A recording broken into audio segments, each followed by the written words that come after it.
Hey everyone, welcome back to the channel. Today's a very special day for me. I found my holy grail gun. I'll give you a hint before I show it to you, it is an AK. I have looked for one of these for years. I think I first saw one 5 or 6 years ago. They were outrageously priced. I've come across maybe 3 in my lifetime. I've seen pictures of several and they've always been well over 2 grand. But I found one out of state and I want to tell you the story about how I found it, what I paid for it. But first, I'm gonna go ahead and show it to you. But before I do that, guys, if you like the channel and you want to support us, make sure you go buy Third Pin Threads. We got some cool hats, some cool shirts. That's the best way to support the channel. No Patreon. I won't sell you a razor for your ball sack. Anyway, I'm going to show you what we got. This is an Arsenal USA K101. I know what you're thinking. No, that's a SAM 5. This is not a SAM 5. Date of production on this gun is probably, from what I can figure, around the year 2000. So deep in the assault weapons ban, the 10-year ban. Right off the bat, guys, this is a 5.56 milled AK with a basically AK-74 front end. Yes, it looks exactly like a Bulgarian SAM 5 that you can currently buy today. They're like $1,800, $1,900. Big difference is this gun's clearly about 21, 22 years old. The story behind these, I'll try to make it brief. There was a company called Arsenal USA out of Houston, Texas. At one time, they were Armory USA. The name changed several times. During the lifespan of this production, Arsenal USA out of Houston would bring in a bunch of Bulgarian kits. Now, this is before barrel bans and everything else. This has a factory Bulgarian barrel. They were bringing in these kits, kind of like Atlantic Firearms does today, and they would contract out, high-end builders to assemble them. Some of you may know, some of you might not know of a little guy, a little shop back in the day called Gordon Tech. Gordon Tech was one of the best AK assemblers in the country at one time. He's no longer in business. Still on Facebook, still pretty active. A bunch of these Bulgarian receivers were coming in. You'll see a lot of like Hungarian Type 3 SLR 100H guns, Bulgarian receivers with Hungarian parts. A lot of those were brought in by Armory USA or Arsenal USA, whatever they were calling themselves at the time. And Gordon Tech was building them for them and like QC checking them, as well as some other builders. This, however, is one of 252. There were only 252 of these assembled at that time. What's so cool about them is, unlike SAM 5s, you have 24mm Bulgarian threads. SAM 5s have 14x1mm. That's why you can put a 74 style brake on it. This brake is pinned in place. They had to do that because, like I say, this gun was made in the year 2000, so it's just what they had to do. There's no bayonet lug, another feature they couldn't have, but overall, it's very nice. Cold Hammer Forged chrome lined Bulgarian barrel, which is just unheard of these days, but back then you could get kits like that. Bulgarian receiver. These were the SLR 100 receivers that people were bringing in. Some of them were made into 7.62 guns, others were made into these 5.56 guns. There's very little info out there about the K101, but what we can figure is, and after talking to Gordon himself, 252 were made, 2 of which were prototypes that were serialized. This is number, I don't know if you'll be able to see that, 251. Can you see that okay? K00251. What does that mean? That means this is the second to last one ever produced, which is just awesome. Everything else is as you see it, factory safety. This is the furniture that Arsenal USA was producing at the time. They had to make their own furniture. This is AKM furniture that fits a Bulgarian milled receiver. And of course, just your typical milled stock that kind of has like a little bit more of a downward swoop to it. Anyway, really cool story of how I got this thing, and I'll make it quick. A guy named Dane, we'll just leave it at that. I know he's gonna see this video, and I am eternally grateful to you, my man. Guy walks into a gun show in New Mexico, and one of the sellers had 3 of these on a table. 3 of them for unbelievably cheap prices. That guy calls me up, gets a little bit of info, and buys one. Goes out to the parking lot, sends me some pictures, and I'm like, holy crap. Give me that guy's phone number, I will buy one. Right now, I cannot believe he's selling those things that cheap.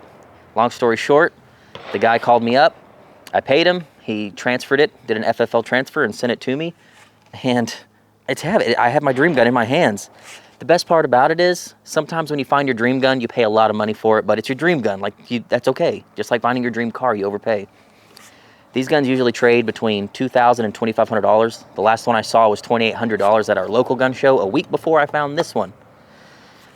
The sticker on this gun was $790. After shipping, I think I paid 830 bucks for my friggin' dream gun. I mean, these deals still exist. In a world where everything's inflated, especially AKs, you just can't touch a quality AK for good money. I bought my dream gun for $790, $830 after shipping. Absolutely blown away. We have put a US palm grip right here. It did not have a side rail, so we installed an AK master mount. If your AK does not have a side rail, that's okay. These master mounts are like 80 bucks. It takes 5 minutes to put in. It just replaces your trigger pins and basically bolts to the gun. You can see here. It's kind of like K&S anti-walk pins for ARs. And now we have a rail. Otherwise, there was no way we'd put a red dot on this unless we went like Ultimac or something. So with that, we have an RS Regulate, AK301M, with an AK MR upper, with a Trijicon SRO, and a JagerWorks shield. It's a mouthful. Super clean, good body line AK with a nice red dot, a nice grip, blacked out. And this trigger is interesting. This is actually some no-name trigger that was available back in the early 2000s. It's tunable. It's got like all these set screws where you can set take up and reset and all this stuff. I didn't mess with it.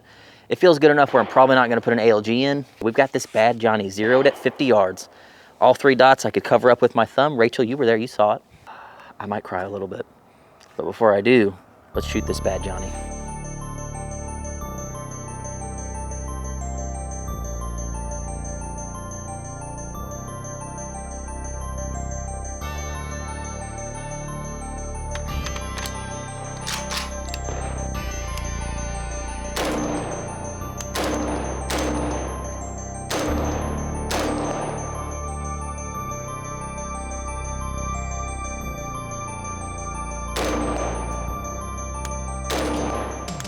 All right, let's go for the little baby target. Ooh. All right, squeeze some at the dirt.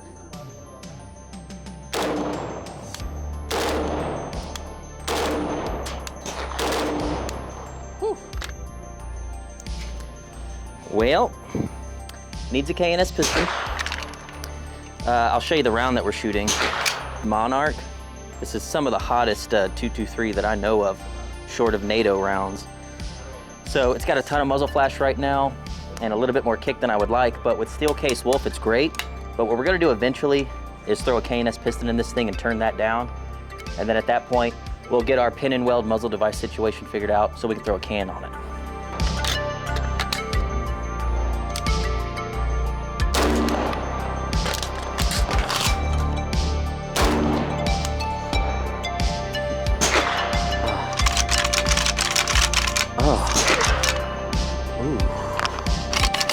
Ooh. If an action could have a bikini wax, it's that smooth.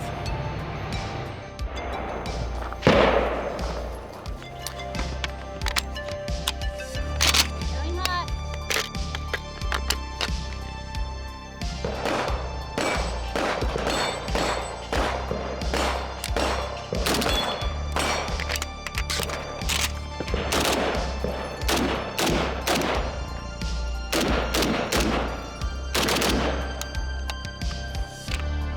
Neat.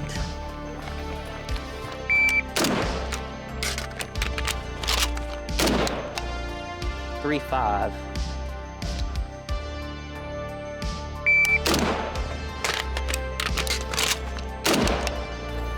Three, 4.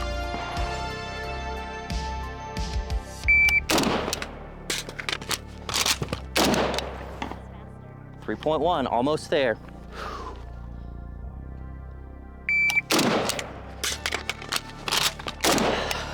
2.9. Definitely not repeatable. I think your safe space is like around 3. All right, we'll do a little course of fire on this one.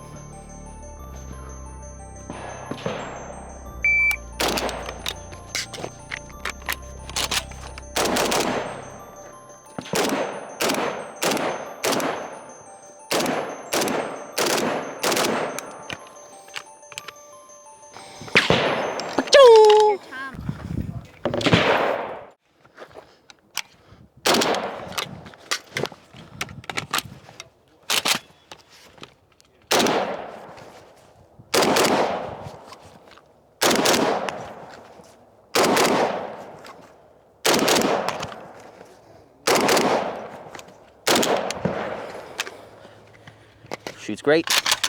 Very, very good.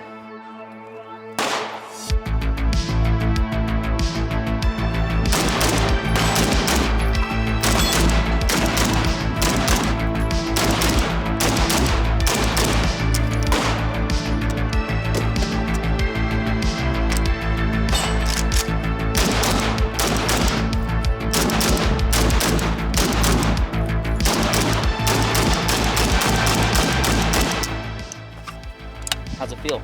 Feels really good. This is Clay's new baby. More recoil or less than your 106, you know? Less recoil. That? Yeah. Really? I think so. I think it's a little overgassed. All right. Didn't really kick on me. You ran it well.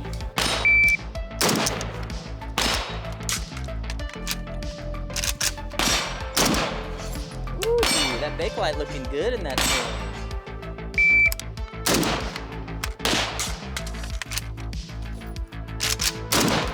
Ooh, good one. 5.3, really good.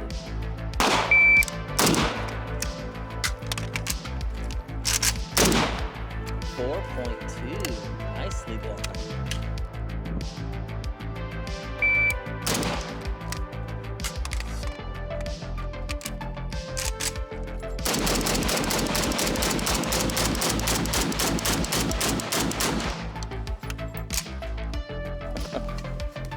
Interesting. It even like did a last round bolt open saw on that. that. Whoa.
Had one malfunction on that.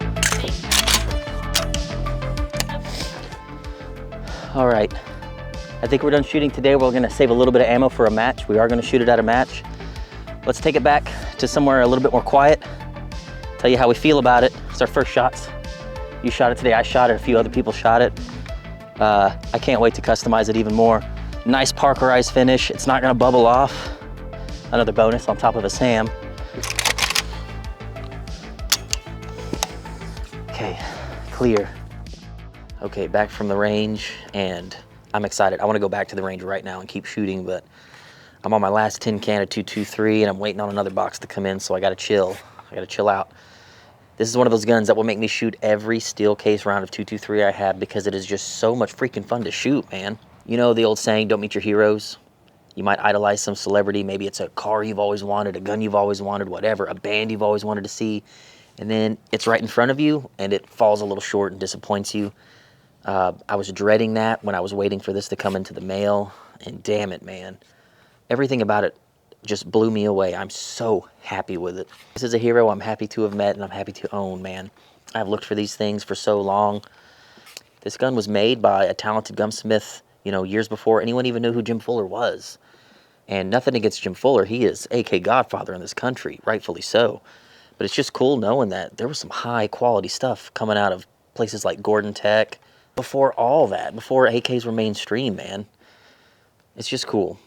What makes this gun really, really special to me is at the time, Arsenal USA was based out of Houston, Texas. I've got Houston, Texas stamped on my freaking gun. And I'm a proud Texan. I live an hour north of Houston. I work in Houston. I've lived in this area my whole life. It just makes it extra cool. Knowing that this gun's probably been around this area for a little while. Found its way out to New Mexico. Who knows? If this gun could tell a story, I'd love to hear it. and found its way back to Texas. Had a little vacation out in the desert, now it's back, and it ain't going nowhere.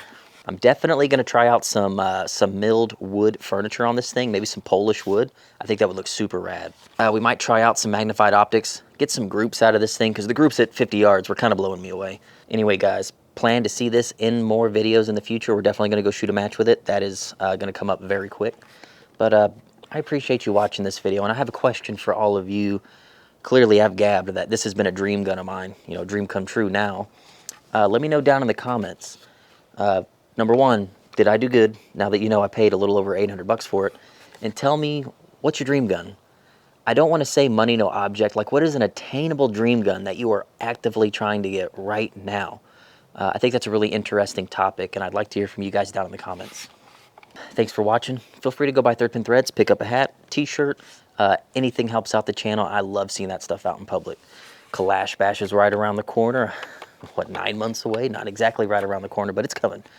So go check that out. I'll put the link down to the website below. Those tickets are going to go on sale in spring. Anyway, thanks for watching. We'll definitely see you next time.